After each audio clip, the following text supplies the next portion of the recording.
Hello, everyone, and welcome to another episode of Cop Talk. I'm Kevin Schroeder, your host. I'm here with my co-host, the Captain. Hello, WABC listeners and YouTube viewers. I'm back this week. I was away last week. No one knows where I was, and I'm going to keep it a secret. LAPD, Life After the Police Department, Captain. You're doing it well. Today's guest on Cop Talk is Jim Walden. Jim Walden is a former U.S. attorney with the Eastern District, and he's going to be running for New York City mayor as an independent. Jim, welcome. Thanks so much for having me. I really appreciate it. Great. So now, why don't you tell our audience, a little bit about yourself, your background, where you grew up? Sure. I grew up in a steel town called Levittown, Pennsylvania, right outside Trenton. Hard scrabble upbringing. Came to New York in 1993 after I graduated law school and cut my teeth as a federal prosecutor for about 9 years. Went after the mob pretty hard with a lot of detectives and agents. We really had put a lot of bad guys away. And then I went into private practice. In private practice, it would have been really easy to just stay in the lane and represent companies and executives, but I did a lot of cases just because I wanted to make the city a better place. So for 23 years, I brought cases for just about every kind of community you can imagine, for the indigent, for the mentally ill, for school kids who are being bullied, for cops, firefighters, you name it. I did a pro bono case about it because I really wanted to serve. And now I've decided to take a different path. I don't consider myself a politician. I'd like to think that I'm a thinker and someone who's got great leadership skills.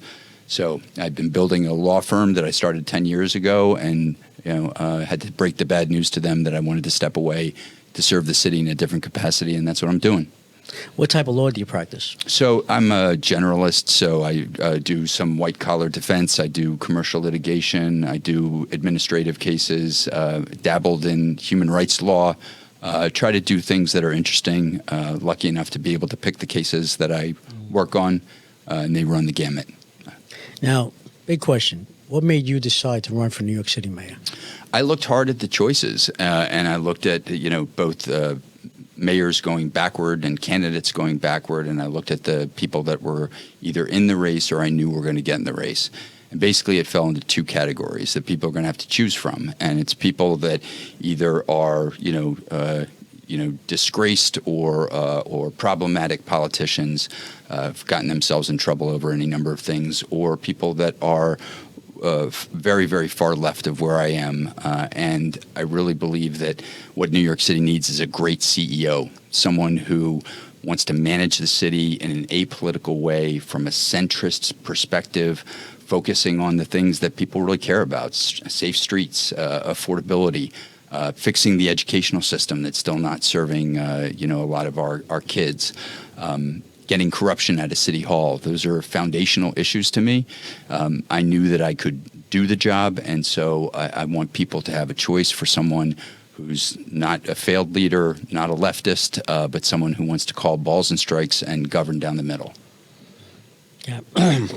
Would you say that everything you just said separates you from the rest, or you want to add to that? No, I think that pretty much differentiates me from the entire crowd. I mean, the one person that I'm not really talking about is Curtis Sliwa. I've got a lot of respect for, kind of the light that he's shown on public safety issues. I just think that I'm a more well-rounded professional with a lot of diverse experience. I've sued so many city agencies. I really fundamentally understand some of the policy nuance that I think some people overlook and get wrong. This is particularly true in education. And so I think I'd be a better candidate than Curtis, but certainly I am very, very different from everyone that's in the race, both on the left and on the right. Along those lines, that the city council has introduced and passed many local laws that hinder the police, and the mayor went along with many of them. Would you be in a position to have them repealed? Or would you try to have them repealed? Well, like the chest compression law, restoring qualified immunity, things like that. Well, listen, the move to strip qualified immunity from cops is just wrong-headed. It's just bad policy, and that there's a reason that only 3 states have even tried something like this. New York City should be the leader in supporting police and getting them what they need. Obviously, everyone can be better. I can be better. Police can be better. That's a given. But if you don't support police officers, then you're not supporting safe streets, safe homes, safe communities, safe stores. And if there's one problem with the police that I want to solve ambitiously, it is restoring the number of officers on the street. And that's going to be complicated because a lot of police officers feel like they can't do their job because they have politicians micromanaging how they can make an arrest, for Christ's sake, subjecting them to lawsuits if things happen to go wrong. Do you think any of these politicians could do a better job on the street? No way. So obviously, I want smart policing. I think that Jessica Tisch has done a really good job in her first couple of months with coming up with data-driven strategies to focus on hotspots. That's a great idea. The drone program is something I'm studying, but that certainly looks promising. But I'm going to be the mayor that makes sure that we recruit more police officers, showed the same kind of flexibility we do with police officers that we do with elected officials on things like residency requirements. And I'm going to be bold about that because we need more cops and we need the ones that are looking to leave to stay while we continue to get more police officers on the street. And believe me, I'm not just saying this because I'm on Cop Talk. I've been saying this at every single event that I go to. Right. Getting back to my original question, would you have your corporation council draw up legislation to repeal those laws that are restricting the police? Well, I have to, honestly, Cap, I'd have to look at them one by one. Qualified immunity, absolutely yes. The chest compression law, there were some aspects of that I thought were good policy, but other aspects that I didn't. How many stops? Right. So, yes. So definitely when it comes to policies that hamstring the police, we have to walk back the policies that went way too far. The pendulum in this city swung way too far to the left. And we're seeing that now in city council races because before, because remember, the city council that I'll be dealing with as mayor is going to be a different city council. And there's a lot of centrist candidates that are now running because people realize, especially after the last presidential election, that voters in the city want to change. They're tired of these extreme policies that make life worse for people. And so I'm definitely, Cap, to answer your question specifically, I'm going to look at each one of those laws, and every time there's bad policy, like they trying to get rid of the gang database is, one of my favorite projects to point at. Like, I'm going to make sure that those laws get walked back as long as I can. And I'm going to work with city council because I think we'll have a different and more centrist city council, hopefully, after the next election. I'm very familiar with that gang database because years ago I was a captain in the intelligence division, and we maintained that database. And I can't tell you how many hours were put into maintaining it. And when I heard that they want to do away with it, I said, oh, my God, after all the hours we put in, that's horrible. Cap, the justification that they're offering just on its face is not credible. It's the criticism is that there are too many black and brown people in that database. So are we saying that there shouldn't be a mafia database because there are too many white people in it? It's like you have a database that's identifying the gangs that exist, and those gangs are, they span the rainbow, right? And so the idea that you're going to get rid of an important, effective policing tool because of the composition of the gangs itself, to me, that's just insane. Of course, the gang database reflects the gangs. We had the Latin Kings and the Yetas. It is what it is. And the other things. Now, getting back to police problems, we have a big problem with recruitment and retention. Do you have a plan for that? So both those things. Right. So I would say that there's a lot that needs to be done, and my plan would be first and foremost to raise base salaries. Secondly, I'm looking hard at things like the residency requirement to see whether or not that's a way to keep and attract more police officers. And there's a number of other things that we can do to make benefits and pensions more fair to police officers. But it's really clear at this point, if we don't wake up to this, study that was just published several months ago that said that 25% of active duty police officers are looking for employment in other cities where their cost of living is about the same when you adjust for the local economy. It's safer and people respect police officers. If we lost if we lost 10% of police officers, given where we are in terms of the numbers, which is already down something like 6,000 or 7,000 police officers, that would be devastating for the city. What about raising the age limit? The mandatory retirement is 63 years old, MIPD. Actually, the fire department is 65, and surrounding counties are 65, 68. Would you consider possibly trying to raise the mandatory age of retirement? Hard yes. Okay. I don't need to explain it at all. You're down cops. You have cops that want to serve. Right. You want to put rational checks on it to make sure that people physically can still do the job. I get that.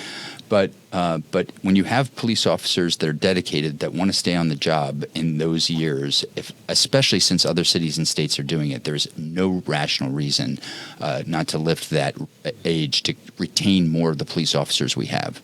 Did you ever hear of the DROP program? No. The Deferred Retirement Program. Actually, it's successful in Cleveland, I believe San Diego, and they were going to do it back in 2000 when Bernie Kerik was the commissioner, and then some reason it wasn't done. But they did look at it, the city of New York, and basically what that is, say you're 63, mandatory retirement, you retire. You could be 50 years old, whatever. When you retire, and the city hires you back. Everything's the same, status quo. They freeze your pension. You don't collect your pension. You can't pad the pension. It's frozen. You get that, and you sign a 3 to 5 year contract. Everything's the same. You still get your same pay, your overtime, whatever, but that doesn't count towards your pension. And then after 5 years or 3 years, depending on when your contract ends, you would start to collect your pension and move on. That's a program that they have it out in Cleveland Police Department, and again, San Diego and many others as well. It's called the DROP program. I'm going to look it up now. I haven't heard about it before, so I'm grateful for you telling me about it. But I can't, as I'm sitting here right now, I'm a critical thinker. I can't think of one reason not to do something like that. We need more cops. Right. And it's just now. What about another issue too? Allegations. When a perpetrator makes an allegation against a cop, sometimes the cop may be, put at a desk duty, for 6 months while they're investigating the allegation. And then it turns out to be a false allegation, which most of them are. But then that's it. So the police officer had to go through the BS for 6 months, maybe his family as well. And this perpetrator's back on the street, gets to laugh at it. And if it was founded, and if he, get a lot of money for it as well. However, what about prosecuting false allegations? Mm-hmm. So, when I was a baby prosecutor and I learned about laws about, false statements that one would make, there's a federal law that makes false statements a crime. And I was surprised to learn. And actually, there were circumstances where I was working with DA's offices, and that would have been a really useful tool. So, yes, I generally support that. But I also support a harder look at when people can file CCRBs, not if they can file, but when they can file. I'll give you an example. I've not done a study on this. I don't know. This seems like it's something that someone should be able to figure out with data. But if someone has just been arrested for a felony offense or a violent misdemeanor, and they file a CCRB because their defense lawyer tells them that it'll weaken the credibility of the police officer, like that, from my understanding, happens in the current system. That shouldn't happen. It shouldn't be a tool, a trick that's used by someone who's trying to use it as a chess piece to move in a criminal case. So I want to look at things like that because I do believe that when you look at the substantiation rates, I scratch my head sometimes about whether or not someone's really looked at reforming how the CCRB works so that it's a more effective tool to get at the police officers that are really a problem. Because the substantiation rates are extremely low across the board. And that, with an agency that already has limited resources and a limited budget, it seems like all boxes would be checked if we rationalize the kinds of cases that the CCRB can take. I haven't studied that thoroughly, but that's certainly something that I'm going to take a hard look at. Well, I've always believed that the complainants should be put under oath, and they're not, because if they lied, and it turned out that the cop was exonerated, you can now go after the complainant for perjury. That makes a lot. And not only that, I think once they go under oath, they have second thoughts. Right. There are some cities that require that a complaint against a police officer be made under oath. Well, there are a lot of ways that the federal system works really well. And what you're articulating, Cap, is one of the things that would be true in the federal system, right? If you filed a false complaint against an FBI agent and federal authorities looked at that and saw that the complaint was false and was essentially manipulated, there would be consequences. So I'm all in favor. We can talk about bail reform, for example, of places where my federal experience is going to help me come up with better policy for the city of New York. Because in a lot of different ways, federal policy is more thoughtful and more protective of people. And at the end of the day, isn't that all of our jobs? Is to make sure, first and foremost, that we're protecting people, including protecting police officers against false allegations. First duty of government. Yep. Now, how about some of these Democrats running, like Cuomo, back in the race? What's your thoughts on that? Well, listen, I've spoken publicly about Andrew Cuomo, and I'm happy to do it again. New York City should not be a place for someone to come for a second chance, given the gravity of the things that maybe aren't as important to other people, but they're important to me. Like his decision to shut down the anti-corruption commission. It's called the Moreland Commission.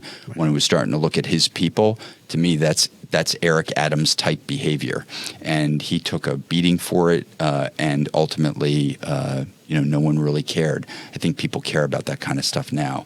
His appointments on the parole commission, the number of police killers that have been released, right. His decision, even after he was forced to resign, like on one of his last days, was to pardon a cop killer. That doesn't go over well with me. So I worry about how he's going to deal with Donald Trump. I mean, what I learned about him with the COVID deaths in the nursing homes, in two different ways, it seems like he was more worried about what Donald Trump was going to do than what we needed to do for our vulnerable seniors. That's not a record that I stand behind. Now, that being said, I do appreciate the fact that the man is largely a centrist, except when he blows like bail reform with the political wind.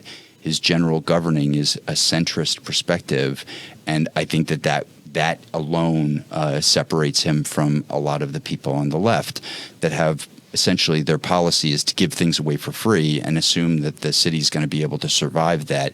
And given what the comptrollers told us about where our deficits are going to be heading in the next 5 years, that would be a disaster for the city. That would be de Blasio times 10. Jim, what's your thoughts on congestion pricing? Well, I've talked about this one quite a bit. I'm a big believer when it comes to policy in three things in this order: good planning, carrots, and then sticks.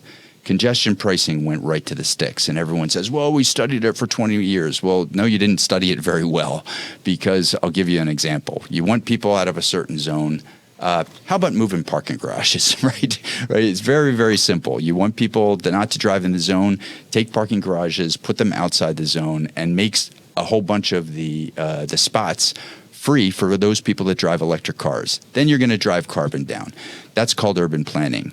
All right, so let's say urban planning didn't work. You need something else. Let's start with carrots.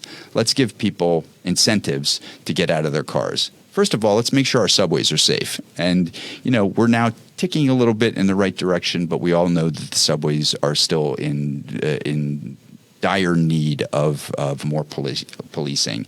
And we're in the middle of a bus reroute where bus times are down significantly. So let's give drivers good alternatives and incentives.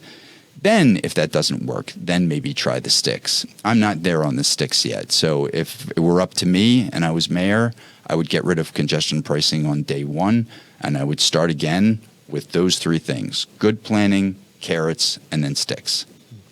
Thank you. You mentioned the subways. The police department is touting the record number of arrests of the people in the subways, the homeless, the EDPs, and so. But what they're not talking about is that they're not being prosecuted. They get arrested, they're out, they're back in the subways. And I always felt that you just can't arrest problems away. There's got to be something done beyond that. It looks great statistically that you made 500 arrests last week, but the people are back. So how would you address that problem? Let me just speak to the problem first, Cap. If you added up the number of wasted hours of people that got arrested and then released right away or not prosecuted, like there's probably $250 million of that every single year that's just wasted time because DAs won't prosecute certain crimes. As the mayor, I can't control the DAs. I can use the bully pulpit to shame them, and maybe I'll do that. But I'm about solutions, not grandstanding. So one of the plans I put out was, the Constitution of the state of New York, which I happen to read as a lawyer, that gives the city of New York the power to prosecute misdemeanors. And so I want to start essentially a quality of life program with a task force.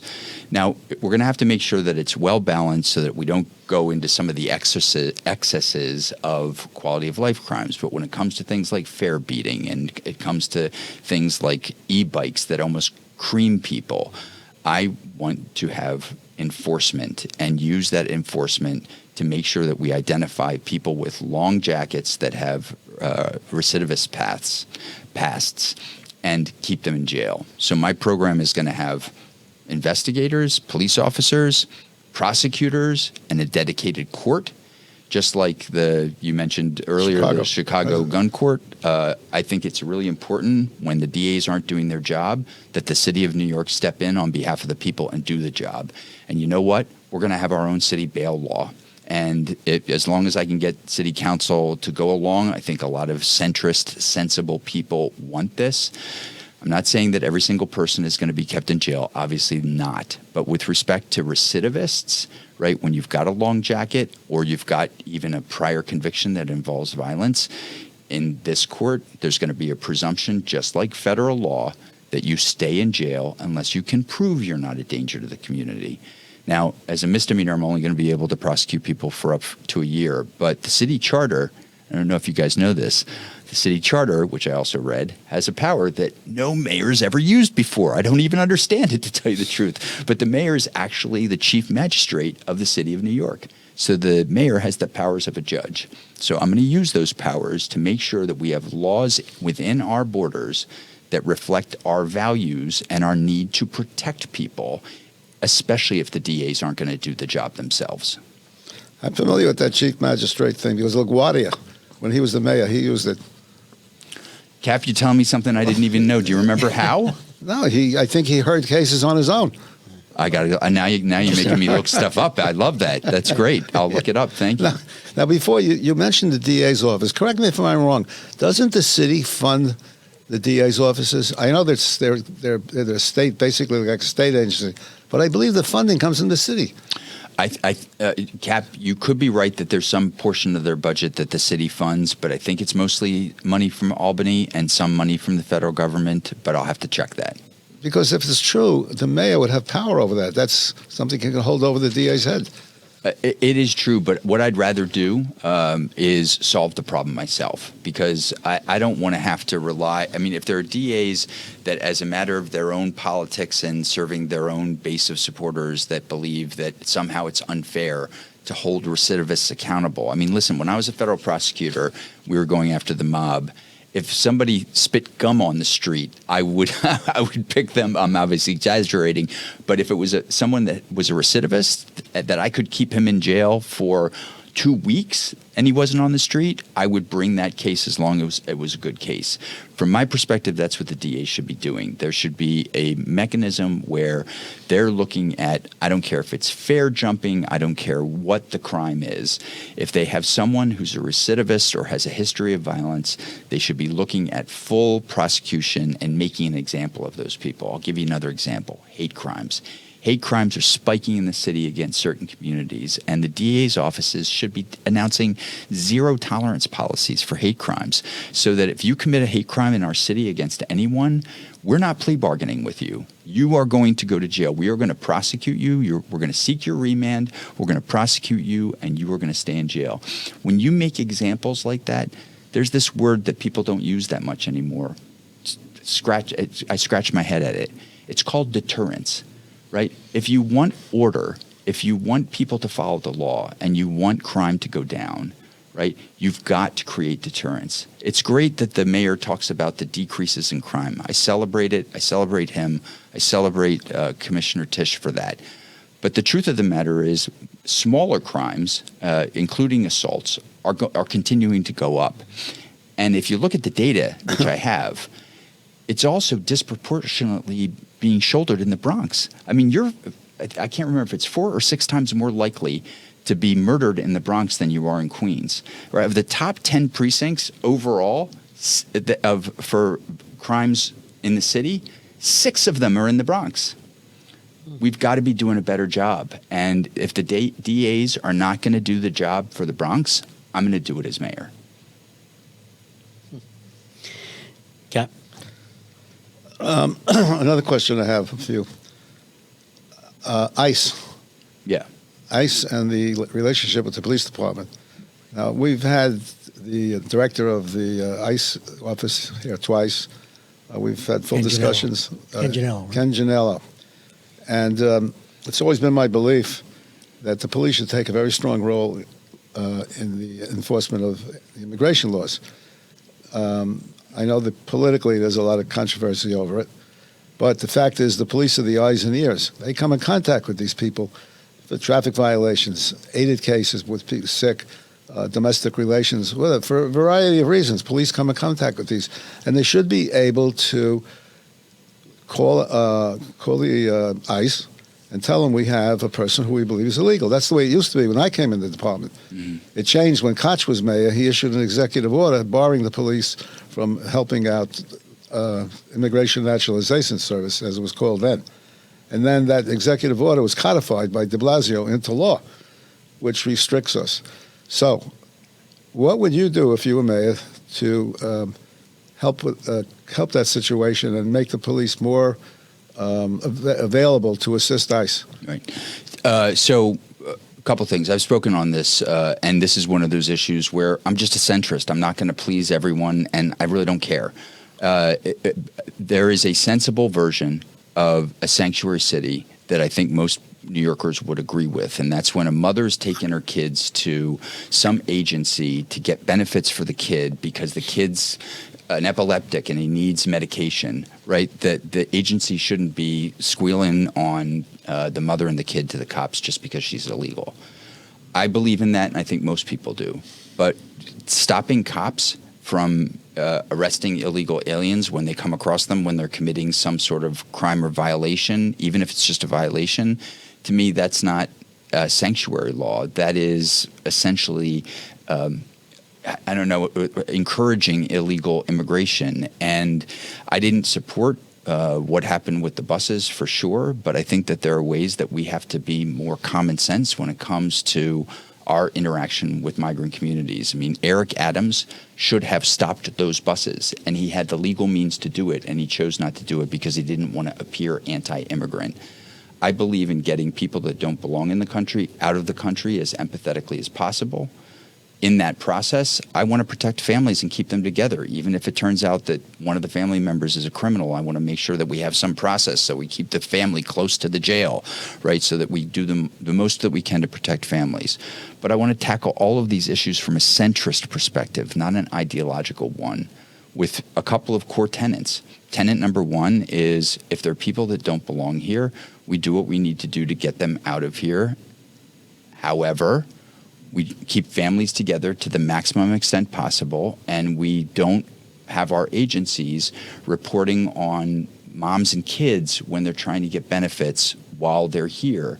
Because at the end of the day, there is a process for political asylum, and a lot of the people in this current batch of migrants that came here have political asylum claims. Those are supposed to go through the courts. That's federal law too.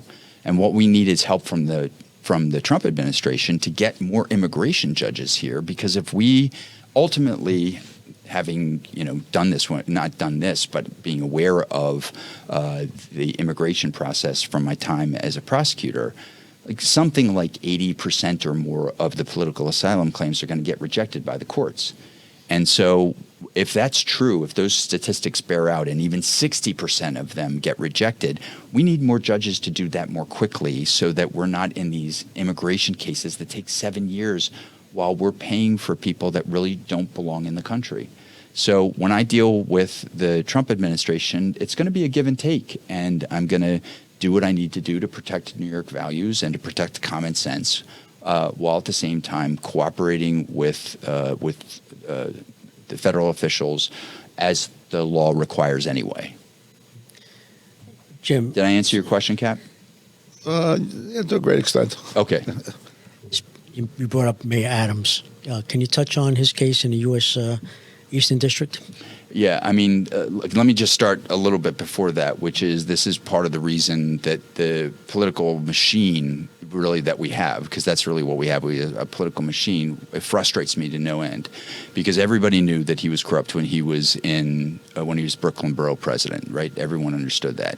And it didn't stop a lot of important Democrats from endorsing him after he won the primary.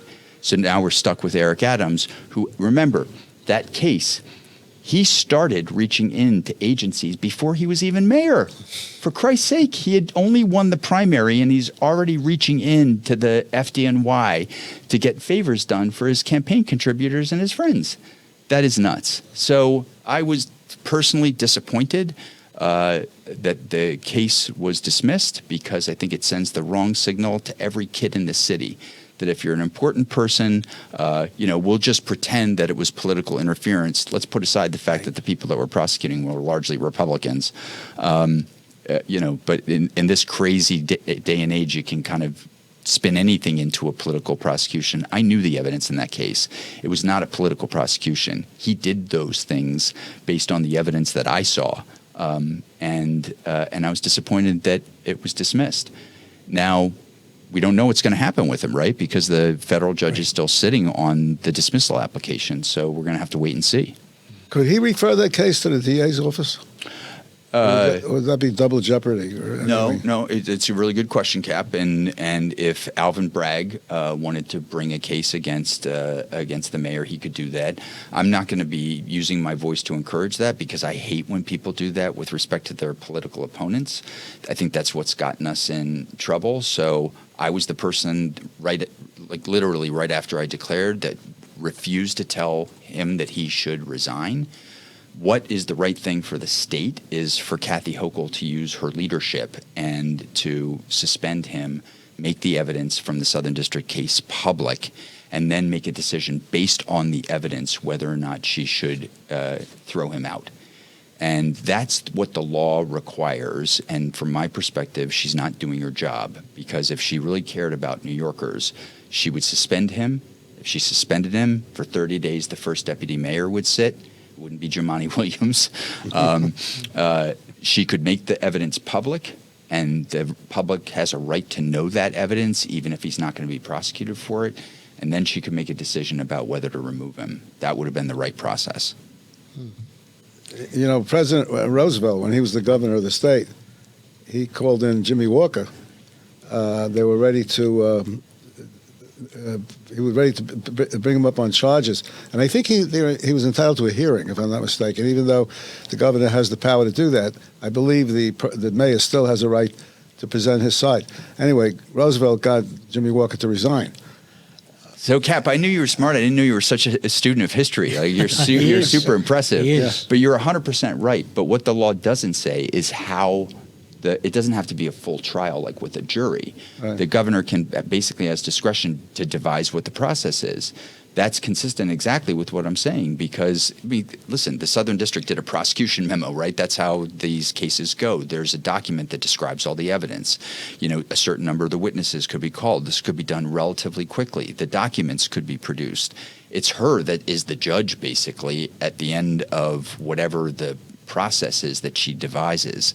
But there's a way that she could devise a process that gets New Yorkers what they need, which is a suspension of this mayor and a review of the evidence, and then ultimately a decision on the evidence whether or not he should be removed. And if at the end of the evidence she says, okay, I think this case was I guess I can't curse on the air, dog poop, then he's staying. I get it. But if he did what he's accused of, which is pretty serious stuff, then she can remove him and then the process will go on. That's when people follow the law, there's generally good outcomes. Maybe you should suggest that to the judge. It's an out for him. And the other out would be referral to the DA's office. Right. Exactly. So Jim Walden, now you become president. You become not president. Don't yet. get ahead of yourself now. Become mayor of the city of New York. First day. What's your first day of business? I'll tell you one thing for sure is during the period of time between the November election and me taking over, I'm going to have a plan to get severely mentally ill people off the street, period. And listen, this is a personal issue to me, right? I've spoken about this. My sister was profoundly mentally ill. The mental health system couldn't deal with her. She ended up in jail. She didn't belong there. She got out after some period of time based on circumstances that have still never been clarified to me. She ended up dead, right? So the streets are not a safe place for mentally ill people, and it's terrible for the rest of us too. So all of our interests are aligned, which is enough political talk. We've heard Adam say he's going to take them off the street, and so far the last number I saw was something like 56 people that he had taken out of the 2,000 that are on the street. So day number one for me is I start a plan to take these people off of the street and get them in long-term care. And I keep them in long-term care. And if somebody sues my administration over it, I'll endure that because it's the right thing for everyone, especially them. And number two, I'm going to present a bill to the city council to do the one thing, and just the one thing that the city needs to do to clean up City Hall for good. This wasn't done after Tammany Hall. This wasn't done after prior episodes of corruption. Wasn't done after de Blasio and his wife started a program. $850 million of it is still missing. And it's not been done to this day, which is to create we have a citywide agency that has independence from City Hall that can go after corruption at any level, whether it's in the city council, whether it's in City Hall, whether it's any other citywide offices. And they've got prosecutors, and they've got a court that they can take those cases to. It's going to be called the Citywide Department of Public Integrity. And we have a public advocate, $5 million of our money spent on a public advocate that really does very little for the city, right? We could take that money or allot other money to use the Department of Investigation and supersize it and give it what it really needs to get corruption out of City Hall once and for all. An independent agency. The commissioner will have a term that will expand beyond a mayor's race, so a 6-year term or something along those lines so that they don't have to worry about political interference, and they will get the job done. And that is super important to me because think about this for a second. Americans have lost a lot. One thing that we've lost is our ability to trust government. And Democrats feel it, Republicans feel it. They feel it for different reasons, right? But everyone, whether it's local level, state level, federal level, they've lost trust in their government, right? What we need to do in this next election, from my perspective, is to restore New Yorkers' faith in their government after basically 11 years, 12 years of corruption. And this is something on which centrist Democrats and Republicans completely align. So those are the two primary things I'm going to do on day one. Sorry if I went on too long. Oh, not at all. That's Not at fine. all. Well, aren't you talking about basically the Department of Investigation, I guess, enhancing their powers? Yes, but I'd say supersizing them, Cap, which and is making them independent. Making them independent, right? The commissioner is appointed by the mayor under the current system and reports to him. We've seen City Hall interference with them. They don't have prosecutors, so they have to beg and plead with federal authorities or the DA's offices to bring their cases. And they go into a court system that can't remove people fast enough. And the court that I'm going to create is going to have a new power that no one's ever thought of before. I don't even understand, which is if you have a bad stockbroker and he defrauds you, he's barred from ever being a stockbroker again. If we have corrupt people and they're convicted by this court, they should no longer be able to hold public service jobs, period. Good idea. Thank you. Now, under Mayor Adams, we have a director of public safety, assistant mayor of public safety, actually. Now, would you keep that position? We're talking about the position that Kaz Daughtry holds? Exactly. Yeah. He's the new one. Before that was Banks. Yeah. So yes, I would keep that position. But what I would not allow my deputy mayor to do, I would not allow this, I'm going to be super clear about this, is micromanage NYPD and FDNY. They're too important. Those jobs are too specialized, right? We've had people in those positions that have capability over safety writ large, and that's important. I think the person that I want in that position is someone that has deep terrorism experience, anti-terrorism experience, in addition to everything else. But I'm not going to allow my deputy mayors to micromanage the NYPD and the FDNY, right? Who are the men and women on the streets saving us every single day. Well, that's a good argument for not having that job. But Cap, listen, I like to believe that I learn as I go along in life, and that I'm going to continue that pursuit of wisdom.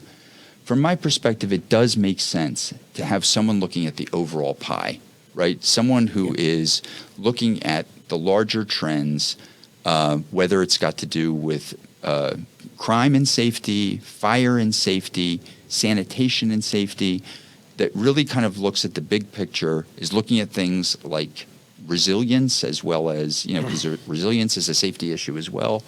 So I do think that position, championed by the right person, who's a multidisciplinary person, who's really, really smart and very, very experienced and senior over all of our agencies, makes sense. What doesn't make sense is for that person to be so egotistical that they're going to reach into departments and tell commissioners how to run departments. That's a recipe for disaster, and we've seen it. 4 commissioners now under Adams, 4 NYPD commissioners in 2.5 years. Right. That's ridiculous. Yeah. You need to let the police commissioner run the police department, period. Exactly. On that note, Commissioner Tisch, would you consider keeping Commissioner Tisch, or do you have someone else in mind? So I'm going to blow your mind here. So I'm not picking the next police commissioner. You want to know who's picking it? A panel of people that are going to give me 3 names. And listen, who's on that panel? You've seen who's on my panel. So Cy Vance is on the panel. Ray Kelly's on the panel. There's a bunch of other people that don't want to be named. Knock yourself out, Cap. You're welcome. I'm sure that they would love to be working with you. But listen, I could obviously pick a great police commissioner. That's not the point here. The point is that every single thing I do in City Hall, I want to do it in a way that gives everyone greater confidence. And we all know that some number of commissioners get that role through backroom deals and cronyism and who's my buddy and who's going to have my back. I don't want that. Right? I like, I'm a student of history too, so I like team of rivals, right? The way Lincoln picked his cabinet, Abraham Lincoln picked his cabinet. I want people who are the best at what they do. And that's why for every single agency now, this is going to be hard for me, and I welcome it, right? There's going to be a panel that's going to give me 3 names, and I've publicly committed I'm picking one of those 3 names. Now, there's certain things that I'm going to want from the panels in terms of qualifications, right? In terms of, I want for NYPD, I want them to get resumes of people that have had significant anti-terrorism experience, right? That to me is a precondition for being a great deputy or being a great NYPD commissioner. But once they do their search, I'm staying out of it. I'm going to let them do their jobs. They're going to give me 3 names. I'm going to pick one of those names, and it's going to be transparent. Yep. What do you think, Cap? Come on, you're liking me. I can tell. No. I believe in the panels, but my experience, and I haven't never served on a panel, but from what I hear from people that have, they've made recommendations. I'm talking about nationwide, not just New York. And the mayor just picked someone else, disregarded the panel, maybe for political reasons. But mark my words, it's not going to happen here. That's the whole point of this, is when people see me do the job in a way that is like, do you think that a CEO picks her best friend as the chief financial officer? No. The CEO doesn't do that. The CEO does a nationwide search, convenes a subcommittee of the board of directors, and they pick candidates, and the CEO picks the best candidate based on the credentials. When people see the city of New York being run that way again, people are going to have confidence. They're going to have more confidence in the police commissioner and the FDNY commissioner and the sanitation commissioner.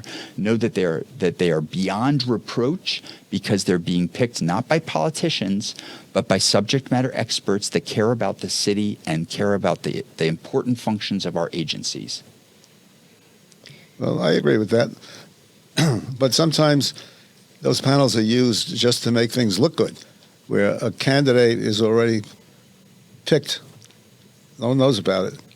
And the appointing official has a panel to make it look good, but then appoints the person they had picked originally. That's why I said, Cap, it's going to be, in my case, it's going to be transparent. And believe me, like Ray Kelly and Cy Vance probably didn't agree on that much. I'm picking panels that have people that incorporate people with opposing perspectives, so that there's a real quality to that process. And I haven't figured out how like, if I'm a commissioner and I wasn't picked, I might not want my name released, but I'm going to do as much as I can as I develop this process to make sure that it is as public as possible. So one of the things I'm considering is saying to people, if you want to be considered, you have to understand that your name's going to be public. And, I'm thinking about that and talking to other people about it, because I don't want to limit the candidates that apply to some of these jobs, because it's important. But at the same time, I want to make sure that no matter what anyone else says about me, they can say that integrity and transparency and accountability guided every single step I took. So listen to me. When I make a mistake about something, you know what you're going to hear from me? Not spin, not a bunch of excuses. I'm going to accept responsibility, because I'll make mistakes too. Good answer. Well, Jim, any last words to our audience? Didn't I take up enough time? No, it's all good. It's been we'll have great. you back. It's Love been to have great. you on and some of the other candidates as for a debate. Oh, that'd be fun. That'd be fun. Maybe you, Curtis, and maybe them when they figure that out.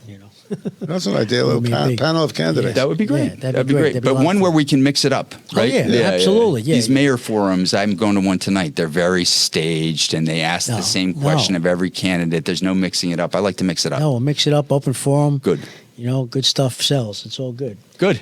But thank you very much for being our guest Thank today. you. But again, any last words to our Cop Talk listeners? And how No. people get in touch with your campaign? Thanks, Cap. I always forget that part. Can't forget that. I know, but Well, I'm you're not a politician. What You're can I gonna tell want you? public funding, right? Yes, I am. We'll give you the opportunity to tell people how to do this. Well, first of all, in terms of final words, let me just say this. I want the police to know that I have worked with and alongside cops, agents, law enforcement, FDNY, on and off, of course, during my whole career, right? Some of the teeth cutting that I did were agents and cops and detectives taking me under their wing and teaching me, kind of what really matters in New York. And I never forgot that. So one of the things that I want to say to your audience, 100% without any qualification, is that I'm going to be a mayor that supports the police department, period, full stop. In terms of my campaign, if people want to contribute, I could use that. It's Jim for NYC, JIMFORNYC.com. You can donate right through our website. I'd be grateful. Awesome. And Jim, first day, you're also going to give the police a raise as well as the fire department. It's correct? already in writing. Absolutely. It's enough to work all the overtime and 2 or 3 jobs, and live on their mother's couch. But how much of that overtime could we use to hire, 9,000 more cops? Of course. 56%. Of course. We took 56% of the overtime. We could hire 9,000 new cops and have higher starting salaries. We've done the math. Well, Jim Walden, for New York City Mayor, thank you for being our guest today. you. We appreciate it. I'd like to thank everyone. Kat, before, any last words from you? No, I think Jim has said it all. Quite impressive. I'd like to thank everyone for listening today. If you like what you hear, you could subscribe to Cop Talk. You could also follow us on X at Cop Talk WABC. That's at Cop Talk WABC. Until next time, God bless you. God bless America. God bless law enforcement throughout the world. And God bless our U.S. military. Thank you. And Be don't safe. forget, you can also view this session on YouTube. Thank you. Thank you. Thanks for having me.